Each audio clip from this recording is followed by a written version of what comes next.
laga melawan Bahrain. Lalu apa analisa dari pertandingan semalam? Saat ini sudah bersama saya melalui sambungan virtual analis sepak bola Anton Sanjoyo. Selamat pagi Mas Joy. Selamat pagi. Oke, Mas Joy, sebelum kita bahas pertandingan semalam yang rame kan ya, kita juga tidak bisa nafikan ya, ini di Indonesia sedang rame-ramenya gitu. Katanya we are robbed by the referee katanya. Sejauh ini pendapatnya valid atau bagaimana? Ya, boleh saja berperasaan begitu ya, karena memang sangat menyakitkan.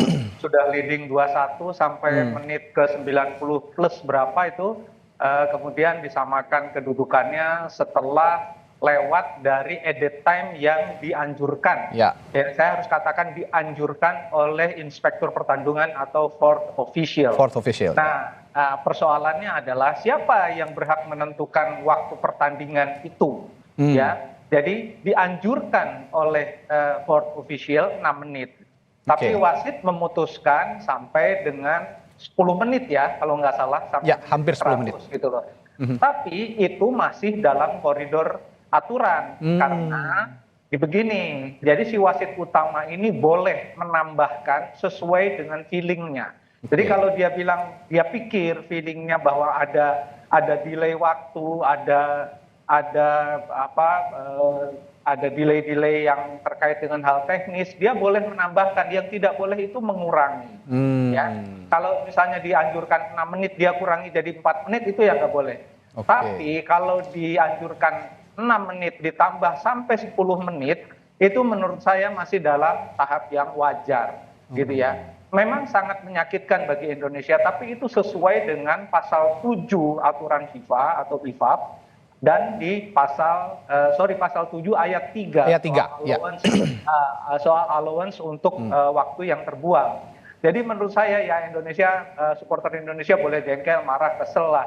Tapi memang itu sesuai aturan di luar faktor subjektivitas yang lain ya.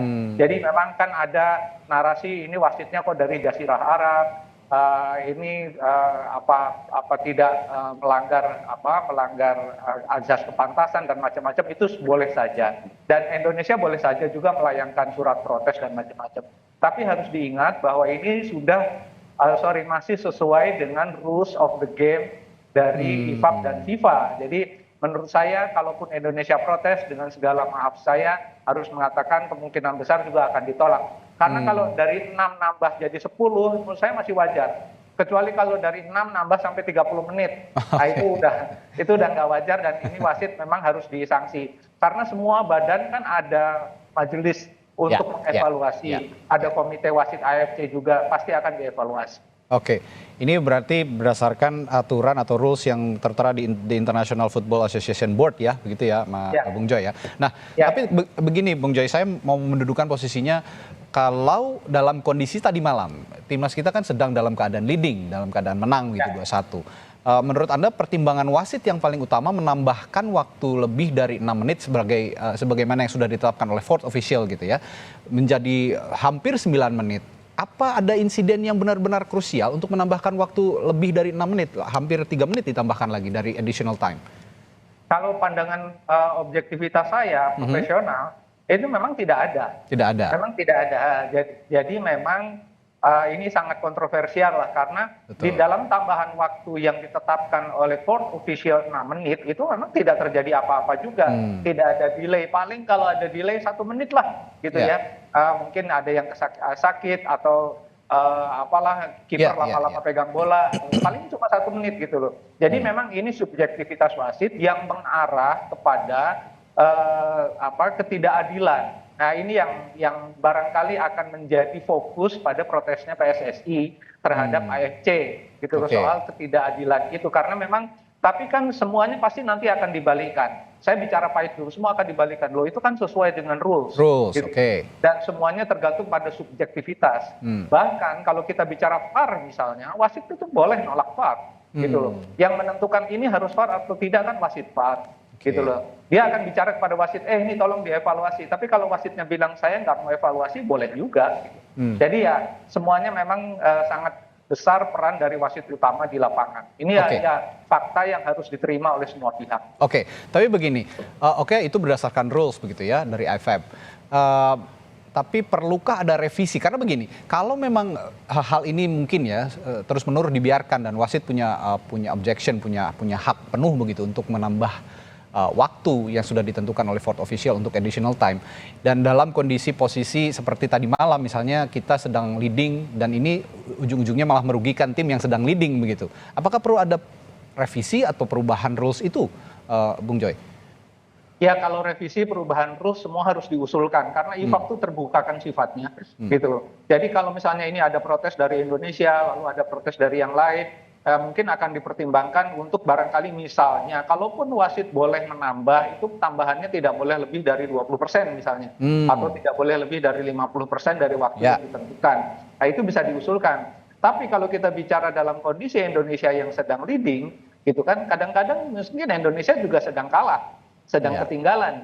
Kalau tambahan waktunya ditambah sama wasit kan justru Indonesia terima kasih. Indonesia yang yang dituduh untuk menjadi objek gitu. Juga lah lihat itu. Jadi jangan lihat kondisinya, tapi lihat aturannya itu bagaimana untuk bisa ke depannya bisa lebih baik.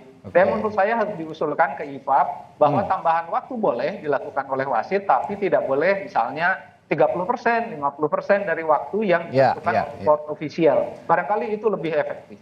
Dan dalam kondisi-kondisi tertentu mungkin kondisinya begitu, situasinya begitu ya, Bung Joy ya. Nah, kalau tadi malam kita masuk ke materi pertandingan. Sebenarnya kepemimpinan wasit Ahmed Alkaf ini sepanjang pertandingan relatif bagus, relatif baik kalau saya lihat. Tidak ada keputusan-keputusan yang cenderung kontroversial kecuali yang di ujung pertandingan itu. Nah, pertandingan juga berjalan menarik sebetulnya tadi malam sangat kompetitif begitu ya. Melihat permainan kita juga sangat punya perlawanan yang luar biasa terhadap Bahrain. Nah, kalau melihat pertandingan selama 90 menit normal begitu, yang menonjol dari masing-masing tim, terutama dari Garuda, dari timnas Garuda, Bung Joy. Ya, catatan saya memang di babak pertama terutama pemain-pemain Indonesia agak ragu-ragu ya, agak seperti kebingungan bagaimana karena Bahrain kan seperti dugaan saya dalam beberapa prediksi, saya katakan pasti Bahrain akan ngegas nih karena mereka kan habis dikalahkan oleh Jepang. Main di kandang sendiri, mereka masih sebetulnya di posisi mereka leading dari Indonesia, mereka kan posisi 3 gitu. Dan dugaan saya juga benar bahwa Indonesia akan menerapkan formasi bertahan dulu 5 di belakang.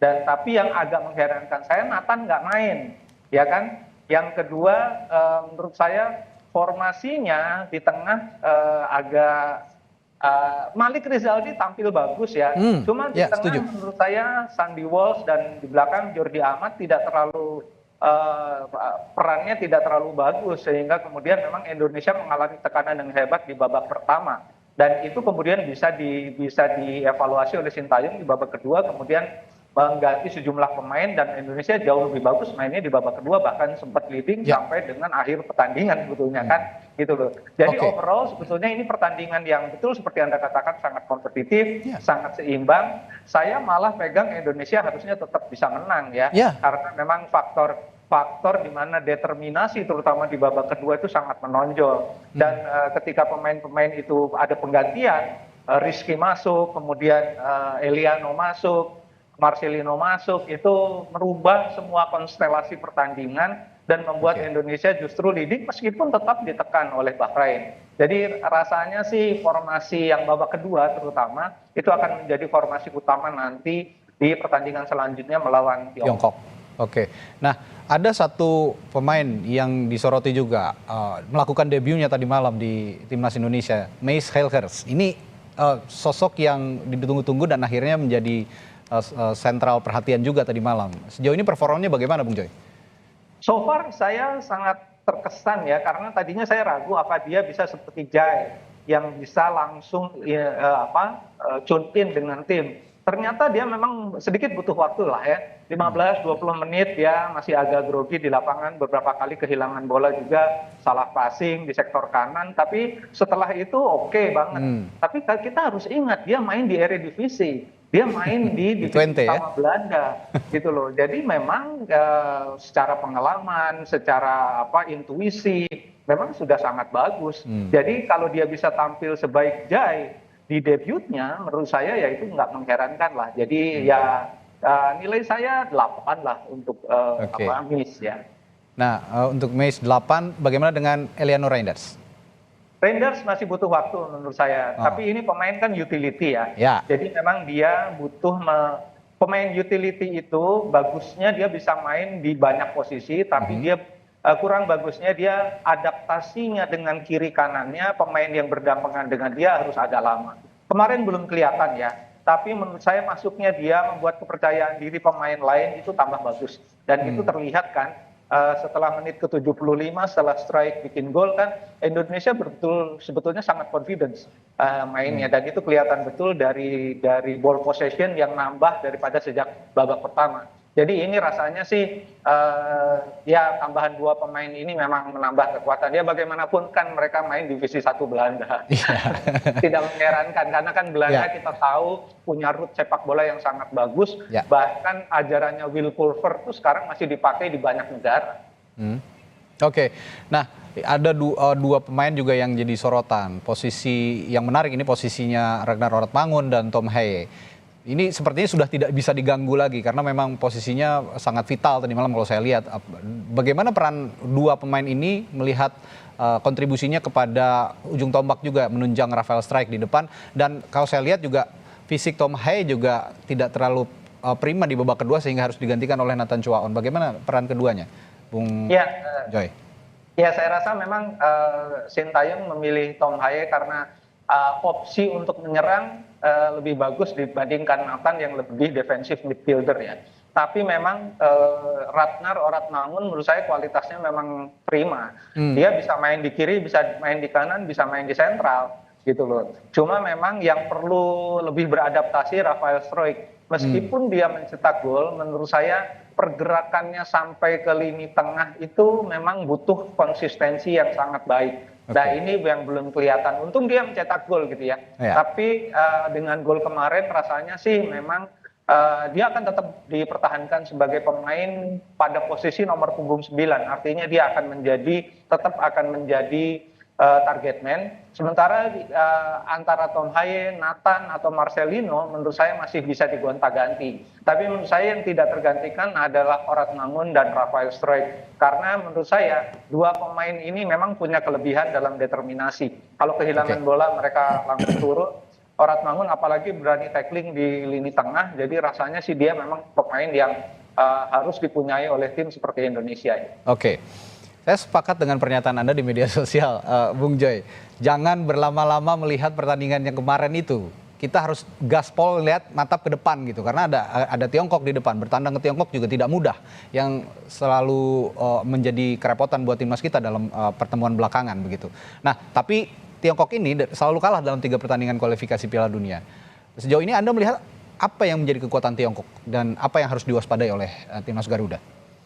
Ya, tanpa memandang rendah Tiongkok ya, bagaimanapun juga mereka kan butuh eksistensi lah. Ya udah kalah 3 kali sebetulnya nyaris tidak ada peluang ya. Cuma memang melawan Tiongkok di bumi Tiongkok yang menurut saya juga tetap punya potensi untuk kehilangan poin ya. Jadi Indonesia tetap harus waspada, tidak boleh merendahkan Tiongkok, dan itu yang harusnya bisa menjadi pacuan ya, menjadi daya acu bagi pemain-pemain Indonesia untuk meraih 3 poin pertama di kandang lawan. Karena memang potensi paling besar adalah melawan Tiongkok. Dia kan ada di pot 4, Indonesia di pot 5, tapi sekarang menurut saya posisinya Indonesia ada di pot 3 gitu. Jadi Tiongkok ini tim yang paling lemah, yang harus diambil 3 poin.